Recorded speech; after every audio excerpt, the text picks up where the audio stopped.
Hi everyone, I have missed all of you here. Thank you so much for those who have subscribed to my channel. I really appreciate. Thank you so much. Thank you. And if you're watching and you've not subscribed, imagine just subscribe. I'm sure if you're just here again, you enjoy my content. Subscribe, just get me to 1,000. I think we are 100, and I thank you for the 100 of you. I am so grateful. So today we are back in the house. We are shooting from the house, and we have an interesting topic today. But before then, subscribe. Yeah. Today we are talking about something interesting. We are talking about sex.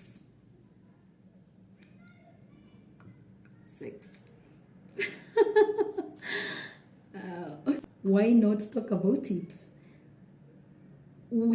I think sometimes we get really ashamed of talking about sex, and I wish that was a topic that was discussed or spoke to us in a wide range by our parents, by our guardians, by our teachers back in primary school, especially from villages, slums. I wish it was a topic that was taught.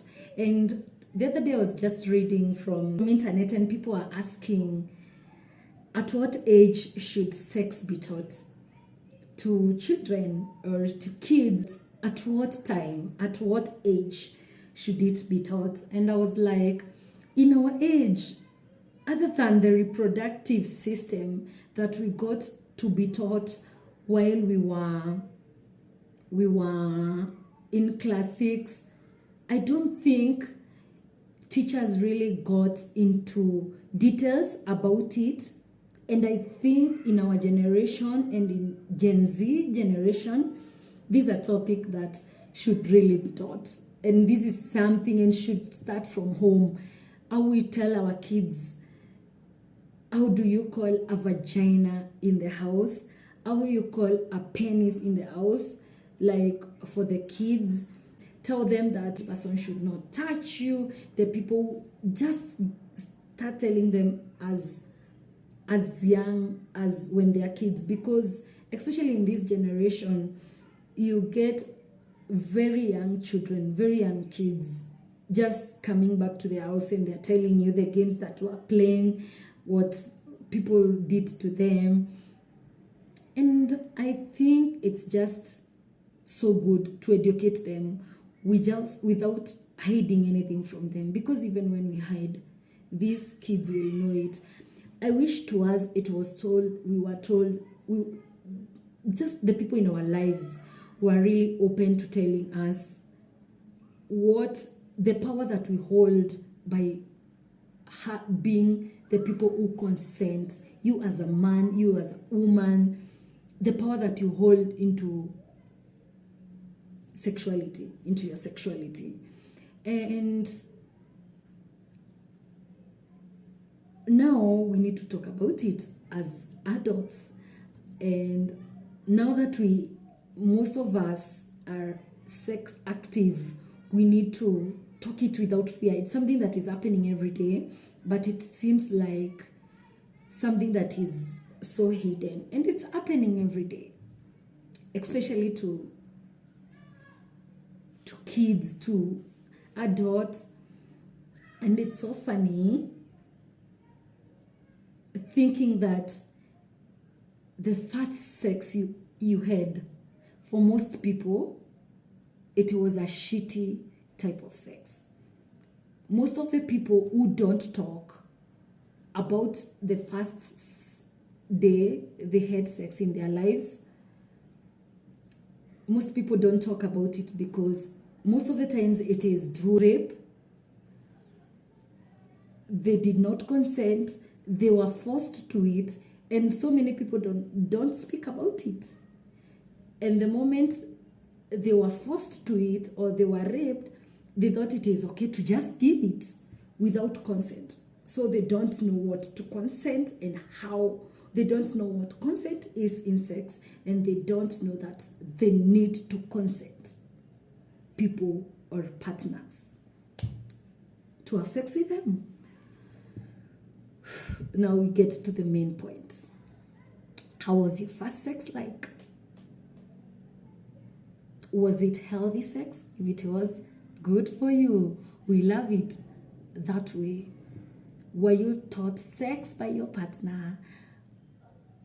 Were you raped? It's okay to talk about that. I believe when people talk is when they heal.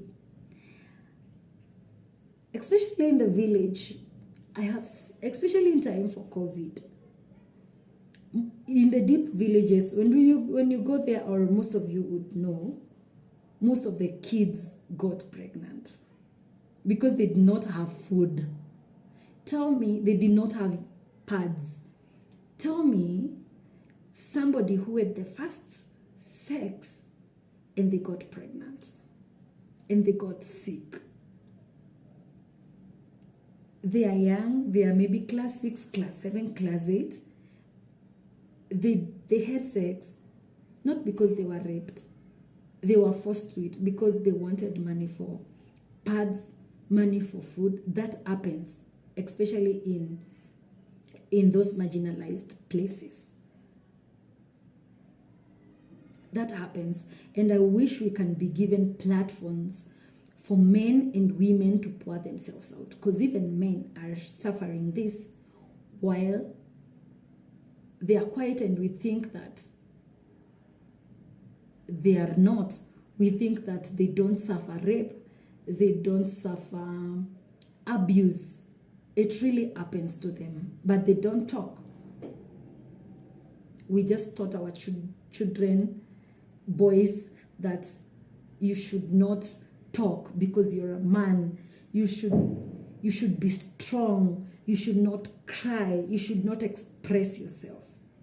And that's why we are having so many failed relationships, so many failed things in our family setup, just because we taught them that toxic masculinity, please. And now, away from that, let's talk about good sex.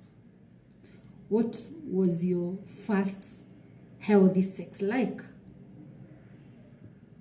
I'm not gonna go fast. You tell me in the comment section. Don't fear. Come to my DM, go to the comment section and tell me. So, before I came here, we were having a conversation with somebody, and she was telling me how most women believe that good sex is for men. And that's why when the man have an orgasm, it is the end of sex. Where? And then I told them, me, I am a woke woman. I am a woke woman. Because how? Is it supposed to end there? I believe not.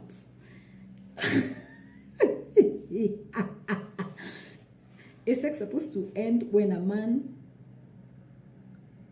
has an orgasm? We are just having selfish partners in our lives, and you're compromising a lot of things and important things. That's why I was saying I wish we were taught these things in details, because it's not me. Me, I'm a woke woman. And for that reason, why do people not communicate? The key thing here is orgasm. Good sex is sex that has been communicated. And please know that sex is not all about penetration. If, bro, you have achieved your orgasm, I have not yet achieved. So look for your own ways. Women are suffering and they talk it out candidly. When we are out there, they say the last time they got an orgasm is 50 years ago. I mean, a all grown up woman. The last time they had an orgasm is when? I don't know when. 50 years ago. And also, sex is usually for two people. And also, talking about sex being for two people, get somebody that you're free with so that you can enjoy. Somebody who loves your stretch marks, who loves your dimples, who loves your bumps, who loves your cellulite. Please, somebody that you can just be open. That's what I mean. Not somebody who's coming here to judge you, to judge your what. It's meant for two people. That being said, there's nobody who is coming here to use the other one. That's why sometimes I really feel funny when somebody comes and tells me that I slept with Nebuchadnezzar, with I don't know who, with Ezekiel, and they went mute. And then I wonder, why would somebody go mute while they slept with somebody? This is something that was communicated by two people. You did not rape me. We sat down and talked about it. We all wanted it. But you've gone mute. Saying you have used me. I have used you.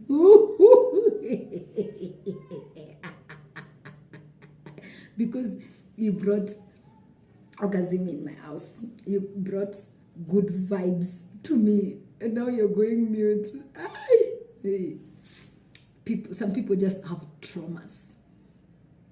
And let no one lower you for the type of sex that you offered to them.